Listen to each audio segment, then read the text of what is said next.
your host, Sophia, and my guest today is Amanda Hinman. So let me tell you a little bit about Amanda. She is a functional medicine health coach and best-selling author. Amanda Hinman specializes in helping successful women between the ages of 40 to 60 who are struggling with hormone, mood, and gut imbalance to heal naturally and gain 3 hours of energy daily. See, I had to emphasize that. That's a 3 whole hours of energy. That's fantastic. Amanda is the founder of the Thyroid and Hormone Solution Program, which has helped hundreds of women beat Hashimoto's, hypothyroidism, insulin resistance, anxiety, hypertension, brain fog, weight gain, and more. Welcome, Amanda. I can't wait to jump into this. Yes. Well, this is ideal timing, right? For many of us in January, New Year, New Year's resolutions often are tied to health. So I'm glad that we're getting to have this conversation now. Me too. So let me ask you first and foremost, what does a functional medicine health coach mean? Great question. Obviously, there are lots of different, you know, names and associations with health and different practitioners across the spectrum. As a functional medicine health coach, my primary role and the way I support clients, the women I work with, is to help them do three things. First, functional medicine. Functional medicine is all about understanding the root cause of different symptoms or imbalances or depletions or impairments in the body. So when I say root cause, for example, I've had a client, Kelly, who came to me, had been on Lexapro for anxiety for a number of years, prescribed by her physician when she went in and was complaining about, having difficulty sleeping. She also had some aches and pains in her body and just was really anxious, like couldn't feel at peace in her daily life. So the common protocol for those symptoms, the collection of symptoms, is to give a diagnosis of anxiety and then use a medication to help her manage those symptoms. Well, in conventional medicine, a collection of symptoms doesn't necessarily tell us anything about what are the upstream mechanisms in this particular person's body that are causing those symptoms to occur. Mhm. So, for example, in Kelly's situation, it was actually more attributable to some micronutrient deficiencies. She was not eating and consuming enough essential amino acids. So she was missing some key proteins in her body, in her diet. She actually also was had some gut imbalances in her microbiome. So once we could improve the nutrients and her gut, she no longer needed the medication Mm. to support the anxiety symptoms, right? So it's like that's just one example of how going further upstream, you understand what's the cause, what's the kind of the depletion or the impairment or the blockage that's creating the diagnosis or the symptoms. So that's the functional medicine side. The health coach is honestly, it's helping women to create sustainable and transformational changes to their lifestyle choices Mm. that will create a new normal, a new environment in their body, and that will stick with them, something that they can actually understand, be inspired, and do something about. Because I could give anyone a list of, like, oh, yeah, here's all the things that are depleted or that are imbalanced in your body physiologically. But if it's not something that the individual feels empowered around and can really make sense of, or if it feels massively overwhelming to make all of these changes at once, the chance of their success goes down the drain. Like usually if women get into overwhelm, it's kind of like, oh my gosh, I throw my hands up. I can't, this is not real feasible for me for the long term. That's not actually going to impact her health in the next 12 to, you know, 36 months. So, as a health coach, my job is to work with my clients and break things down in a sustainable, inspiring, and motivating way so that they really get massive transformation. And that equates to, like I said, very consistently 3 or more extra hours of energy every day.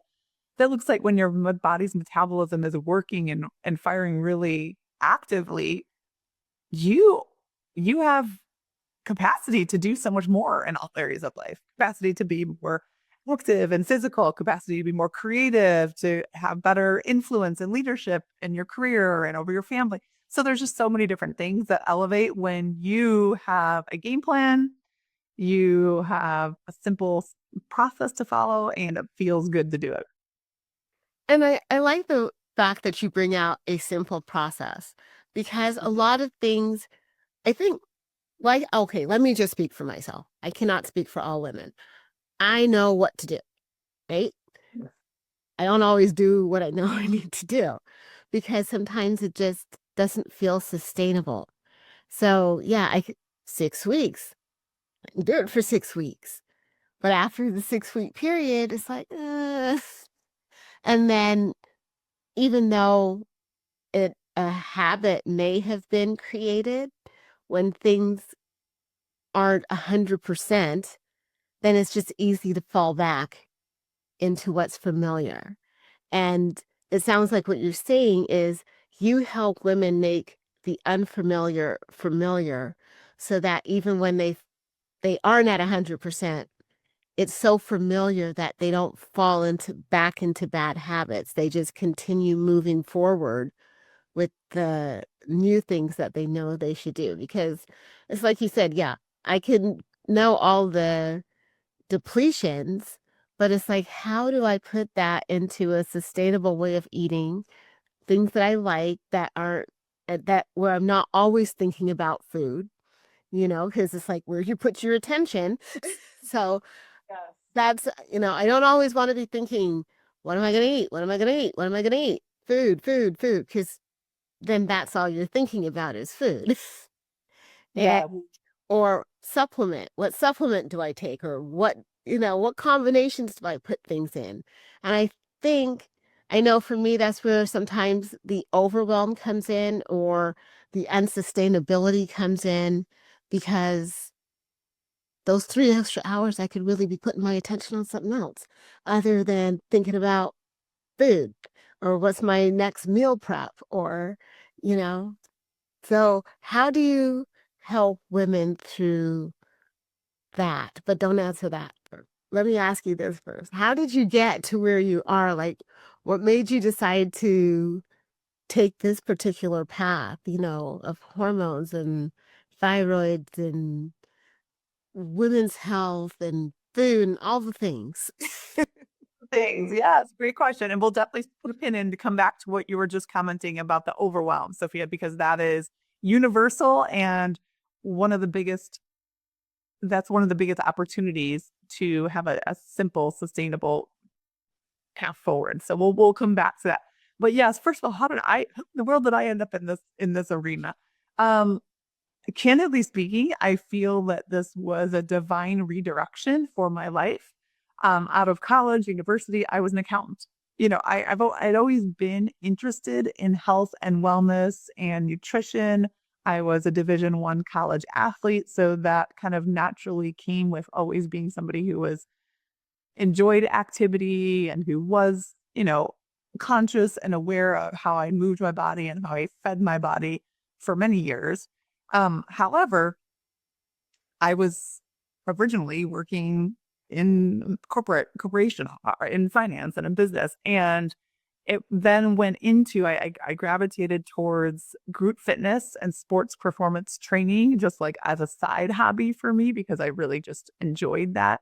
Mhm. And it wasn't until I was diagnosed in my early 30s, I was diagnosed with an autoimmune condition called Hashimoto's thyroiditis. And that diagnosis, Sophia, I gotta be honest, like I can look back and be like, wow, I was really like kind of stubborn and egotistical in my beliefs. I had up until that point, Mhm. especially with my history, I had assumed that health and being healthy was a pretty simple formula equation. I thought it was eat salads and smoothies, work out and exercise till you're sweating every day.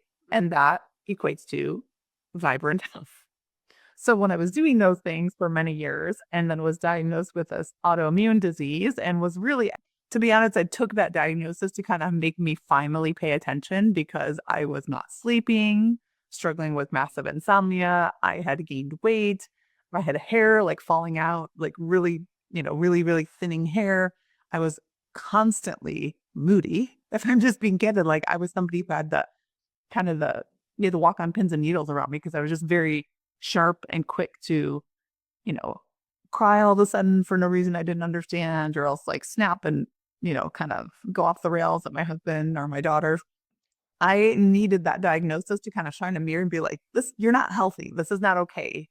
Your body is trying to tell you something is off. And I was mad. I was like, what do you mean? I have a disease that I'm going to have for life. I was told my immune system, my body was attacking itself, and I would have to take medication for the rest of my life. And I was just mad about that because I was like, no, no, no, you can't have this right. I'm somebody who eats salads and smoothies every day and I work out hard. I teach cardio kickboxing classes. I was a little defiant. Um, I'm just being candid. Like it was my stubborn side. And then started to work with a naturopathic doctor who, because I was determined to take my type A personality and fix this problem. And so they put me on a very strict gluten and sugar and dairy elimination diet and tested my labs every 3 months.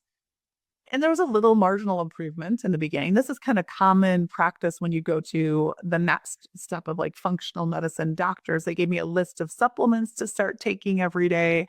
And there's all these foods that I had to eliminate. And I started to dive in and take action to make those things happen. And I saw a little bit of improvement in my thyroid antibody numbers, but then things fell off and got worse. And then I became resentful of like, what the heck? I'm not eating any foods that I enjoy. I'm being very, very rigid, going to family parties and like, oh no, I can't have that. I can't have that. That is gluten in it. That is dairy in it. Like all these things. And I started to feel even more resentful about all of these pills I was swallowing every day. And it wasn't working. It wasn't solving my problem, my autoimmune condition. Right. So I was kind of in a stuck place of like, what the heck?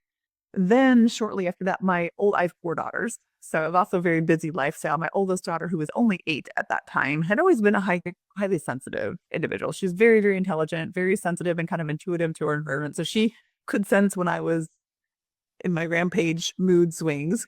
Anyway, she started to develop anxiety so intense it progressed to seizures. And she was having Wow. seizures. I mean, I will tell you anywhere from sometimes 10 to 15 episodes in a single day. And Sophia, when I tell you as a mom, there's nothing that stops you dead in your tracks, like seeing your child suffer. Yeah, that sounds like it must be so scary for you. Yeah, I would not wish that on any parent. It was really gut-wrenching and hard to watch and scary. And when the pediatric neurologist said, these things can be hereditary, there's no tumor, there's no specific cause. She'll just have to take medication. And she got to the point where they were so intense and so severe. She was taking 4 different benzodiazepines as an 8-year-old, like 12 pills a day just to make it through 24 hours. And we were told she would likely never be able to drive a car with this amount of medication and so on and so forth. And I was like, whoa, whoa, whoa.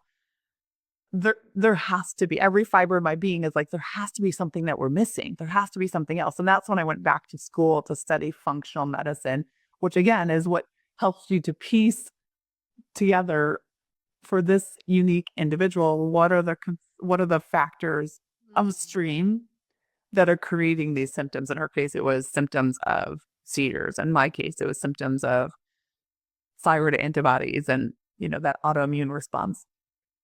So what I learned there was really an empowering journey. It was over, several years of deeper understanding of how the body is always responding to the environment that we are placing it in. So it is a combination of nutrients. It is a combination of stress response and hormones and different things like that.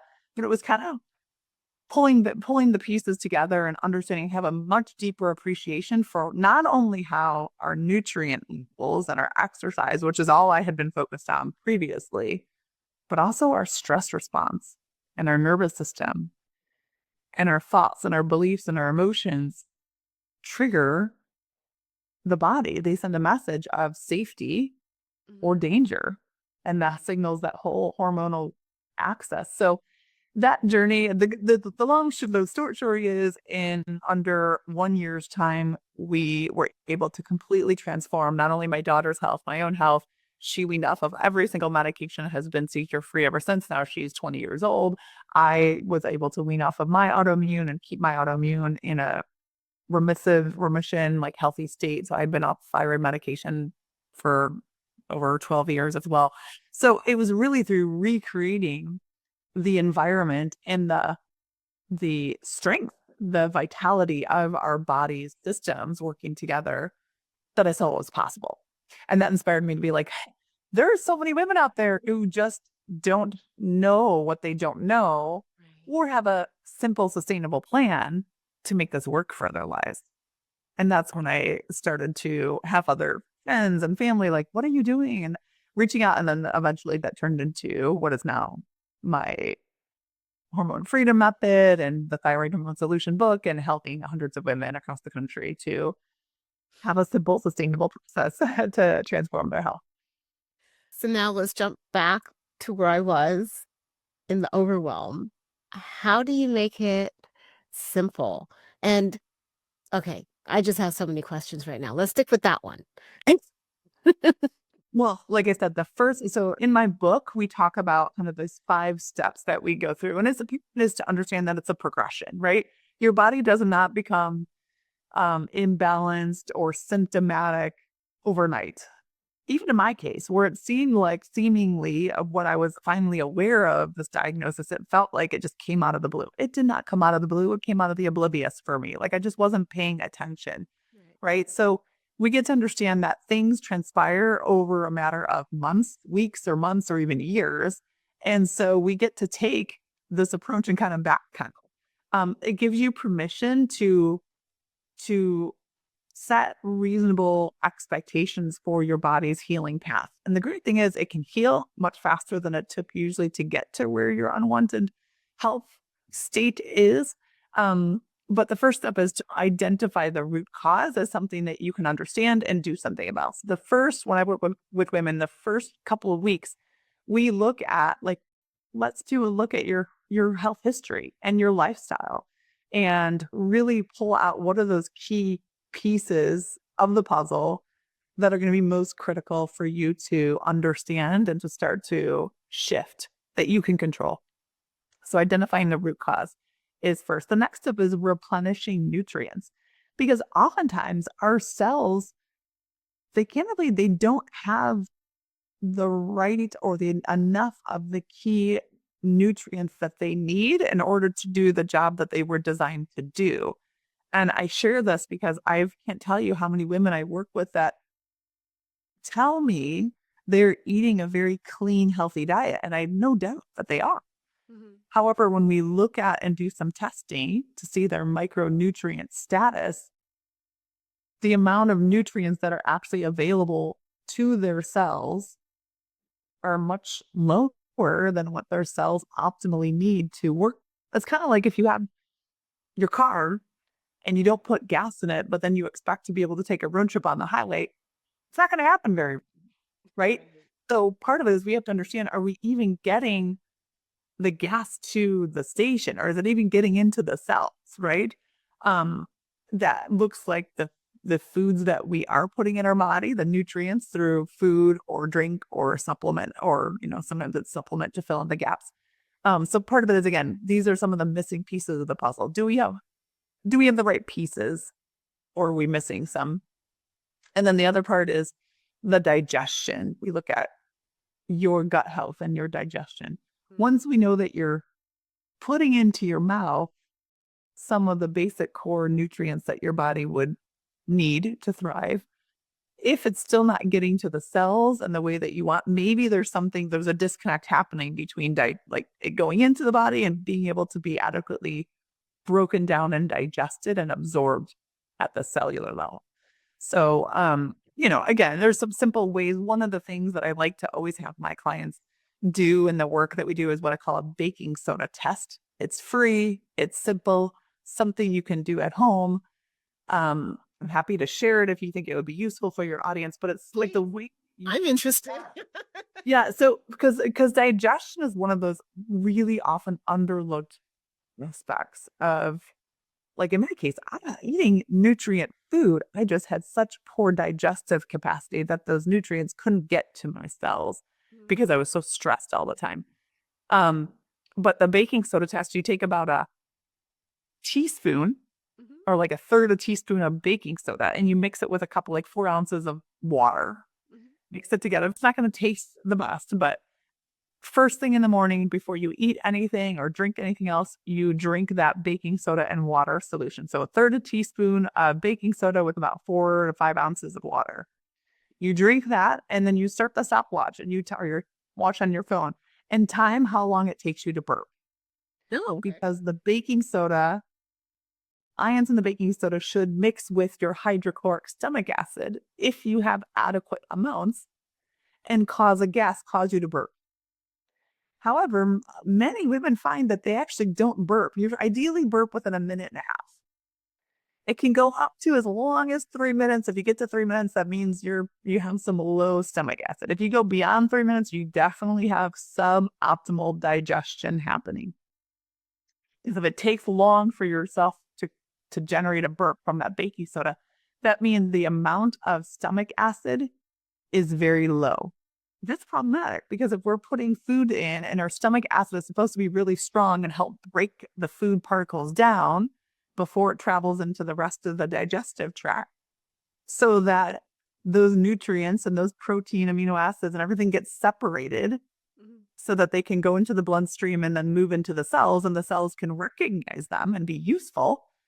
We need adequate digestion, the breaking down. It's kind of like taking a Lego, like a stack of Legos, and just trying to have the whole stack of Legos move through the system. That's not going to work very well when you want all of those Legos to separate right. so that cells can use them, right?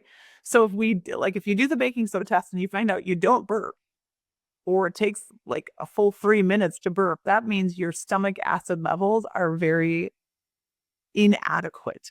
We need to help support digestion more effectively, right? So that's just one example of giving us some tools to understand our body and then be able to know what next step to do to support it to heal. And Does that that make just sense? Yeah. yeah, totally. Because I was gonna say that it's such a simple solution to test because there's so many things online because you hear, yeah, there's the baking soda diet, and then you do this, and then you do the jello thing, and then all of a sudden, 30, 40 minutes down the line, they have told you absolutely nothing, just used a bunch of words, and then tried to sell you something at the end. So this is something that, yeah, you can actually take baking soda in your own house and test yourself. Now, nobody's saying, go drinking bunches of baking soda, but this is like a great test. So if you find out that your stomach acid is actually low, then what? Great question. So a couple of things. So first of all, people are always surprised to hear that I've worked with so many women who are actually taking proton pump inhibitor medication or even just using Tums or other acid suppressing medications because they're like, oh, but I have heartburn. I Mm, think I have too much stomach acid. After I eat meals, it's uncomfortable. And I'll tell you what, Sophia, most of the time, I'd say up to even 85% to 90% of the time, that sensation of discomfort or that heartburn is not because of too much stomach acid. It's actually because of too low stomach acid. Because mm, in addition to help break down the food, the stomach acid, hydrochloric acid itself, acts as a signal in the stomach when it's present, when food comes in and mixes with it. The signals, it's called the pyloric sphincter at the top of the stomach to close, which kind of then creates it like a blender. It's kind of like if you have a blender, you put the top on the blender so the right. blender can mix around everything in the stomach. If you don't have enough stomach acid, it leaves that sphincter open, that door open. So it's kind of like if you put blend and you didn't put the top on the blender, it's right back up mess and it flies everywhere. Yeah. That's when it comes back up and it creates that discomfort. Mm. So it's And so they're actually compounding the problem by taking acid suppressing medication. They're lowering it even more, Oh, wow. which is going to then create downstream problems for the food being broken down and being able to use at the cellular level even more, right? So I just wanted to put that little note in there because people are usually shocked.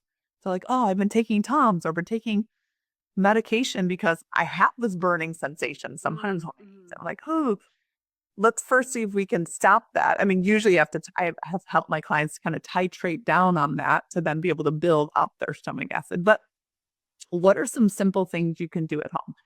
First is to recognize that stress is a mediator to stomach acid. So if you are living in a fight or flight mode, often you're feeling stressed or overwhelmed, whether it be stress in relationships and conversation or worrying about something at work or whatever the case is, that on purpose is going to suppress stomach acid secretion.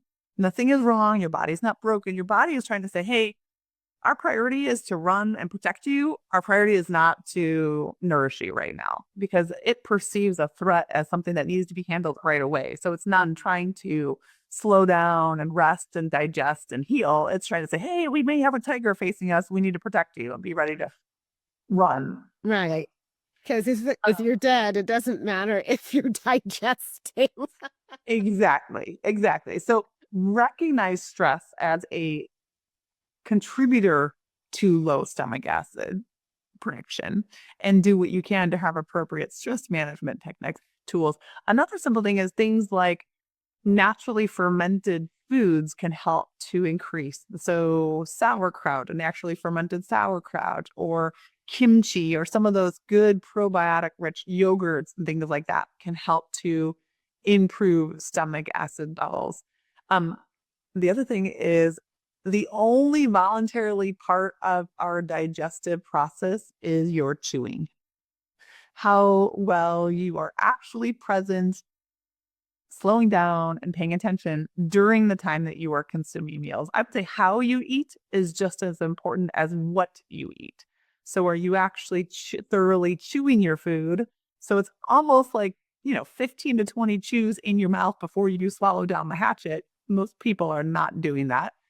Um, that makes a big difference in making it easier for the stomach to do its work to continue the digestive process, right? So a couple things like thinking about slowing down, eating, chewing thoroughly, including probiotics or things like apple cider vinegar or some lemon on, especially those heavy protein, raw vegetable meals, and being mindful of your stress are things that are going to start to support your stomach acid breakdown. And then, like again, sometimes I'll for a short period of time, I'll have clients that will take some hydrochloric acid supplementation until their body can kind of kick in enough on its own to be able to get that digestive working well.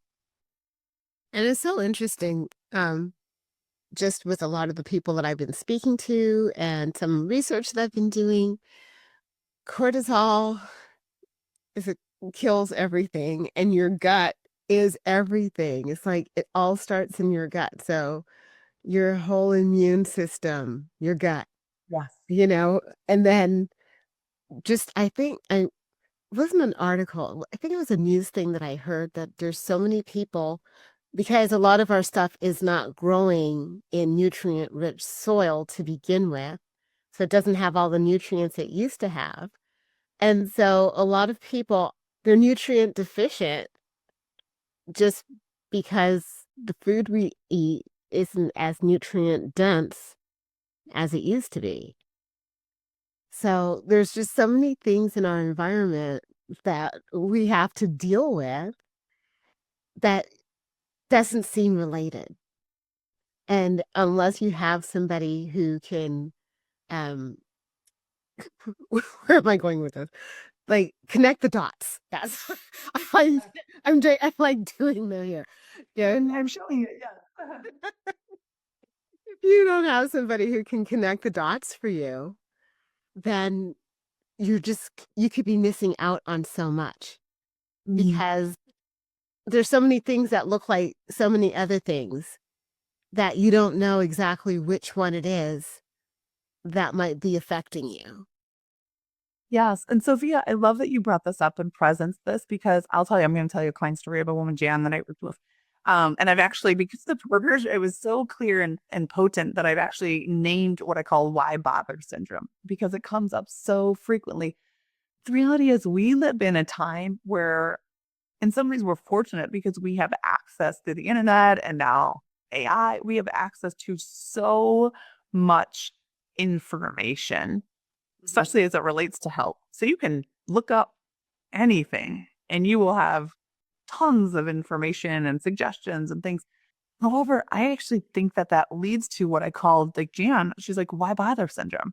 If you felt like, oh my gosh, I know that I want to have more like restorative, good, energizing sleep so that I wake up and actually feel like I have energy for the day, but yet you haven't been able to find a solution that works for you. Or you're somebody who maybe thought like, oh, you know what, I have the best of intentions this year or this new year. I'm going to start and really be mindful of my nutrients and my health and my food and my diet and how I'm planning for meals. But then after 3 weeks, you're like, you know what, I'm going to fall off. So you kind of give up before you even get to that new normal. Or you're somebody who has thought like, oh, you know what, I probably would. I've been to the doctor. He says everything looks fine on my blood work, but I probably would like to understand a little bit more like what's going on with my hormones. And you have had this kind of back of your mind thought about it would be helpful to understand a little bit more, to have some more information. But everything else in life seems to keep your attention and prioritize and keep you busy, so you just haven't taken that step. That is because we are inundated with information, and that looks like, why bother? Like, I don't even know how to sift through all this. I don't even know what is going to move the needle for me. I don't even know if I can sustain what I start.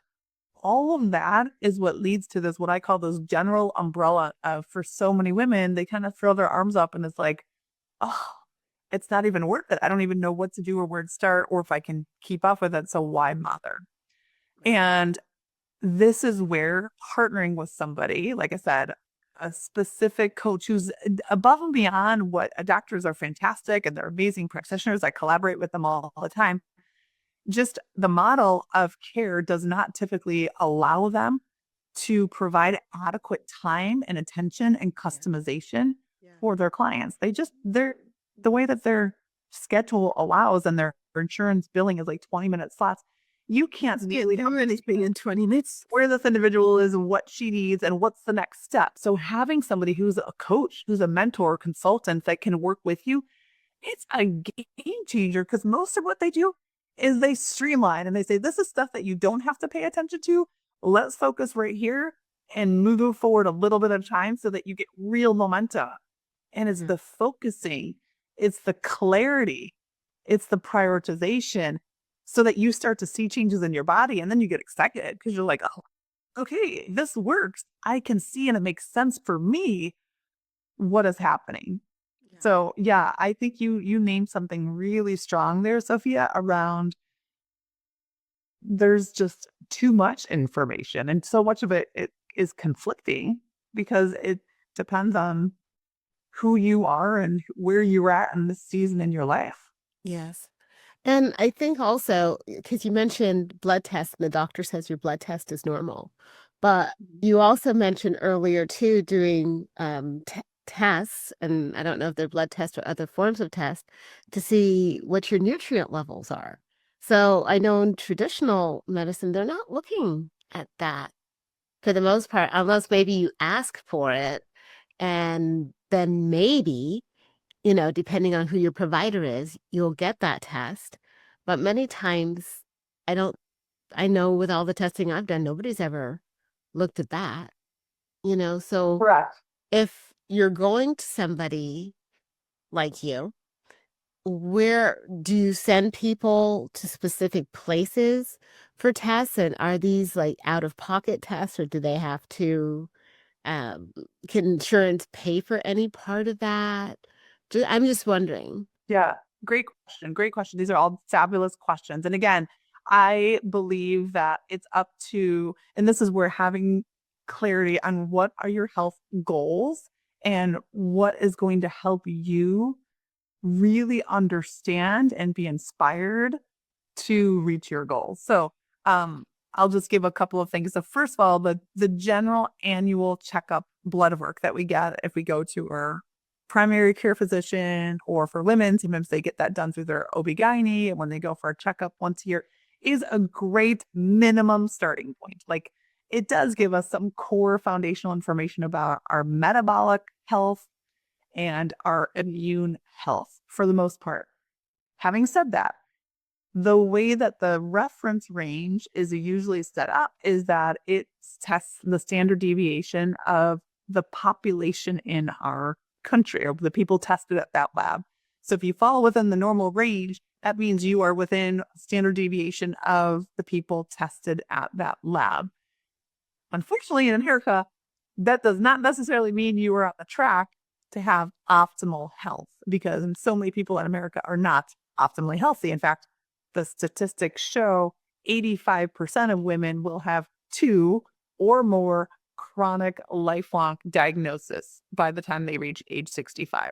And those diagnoses at 65 are starting in their 40s, Right. the pathway that led to that. So it's like, if we're not changing things in our 40s and we're just doing the norm, that's the norm. We're going to end up with two or more diseases by the time we're 65.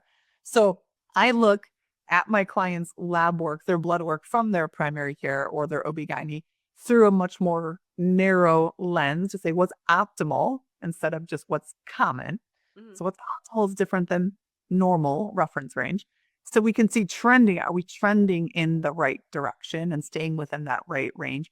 The other thing that can be very useful, for example, with many of my clients, we discuss what is the most fit for their goals. But like I said, nutrients.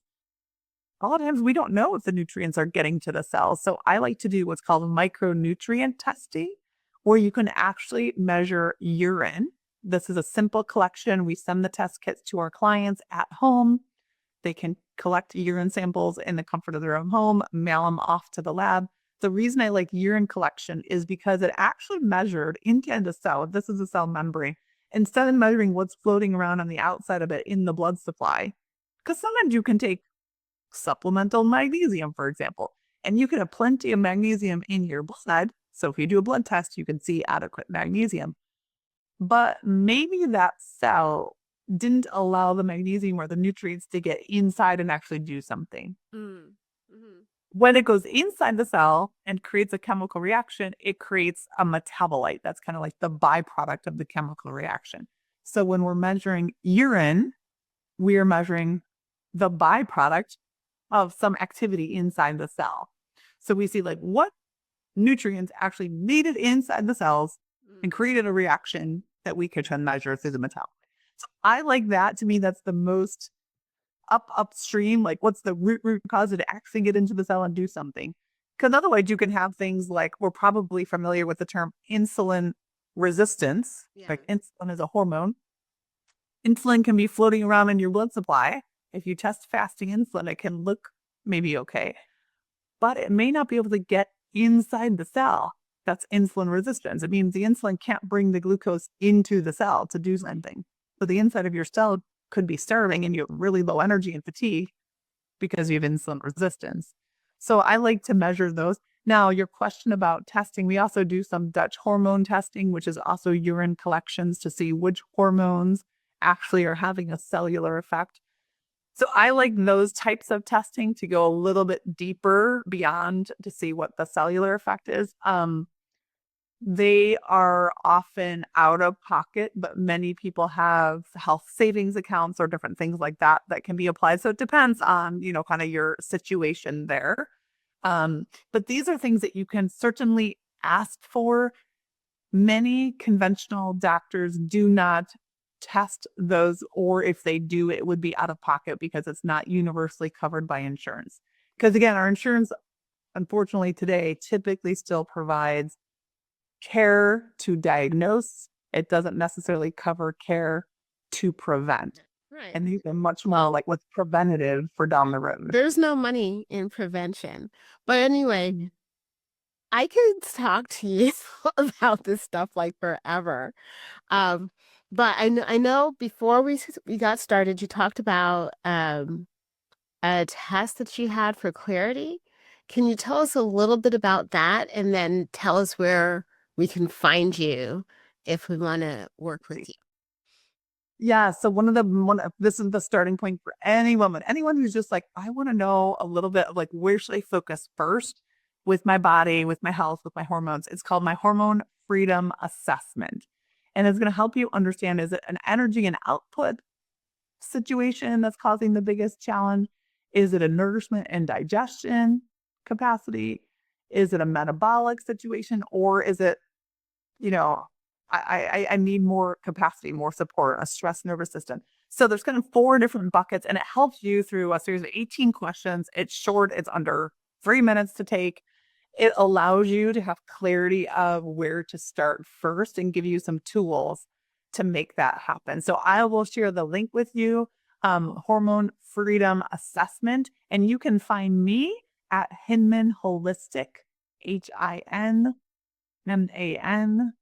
holistic.com, or I am all over Instagram. My last name first, Hinman Amanda on Instagram. You can find me there as well. Okay, so we will definitely be looking for you. I am sure, and at least I know I'll be look. Well, I already know where to find you, but I'm sure a lot of other women who feel like I do will be looking for you because it sounds like you're going to be able to break things down that might have sounded confusing or give more streamlined information so that you aren't constantly researching everything and it's like, do I need to take this? Do I need to take this? All the questions. So I really appreciate you being on. I love this information and I look forward to speaking to you again in the future. Because we didn't even get to touch on the fact that yes, we're in the new year and a lot of people have weight loss goals, health goals, all these other goals at the beginning of the year. And then into week 3, they fall off. So, yeah, if we might just have to get back together again for part 2. You can do a part two because that's the whole fourth step of my book. And the way I work with clients is reset your thinking. It's using some neuroscience to change your your internal identity and your habits around health for the long term. Perfect. Well, you know what? I'm looking forward to part 2. We're going to have to schedule that. So thank you so much for being here. My pleasure. Great to see you, Sophia. You too.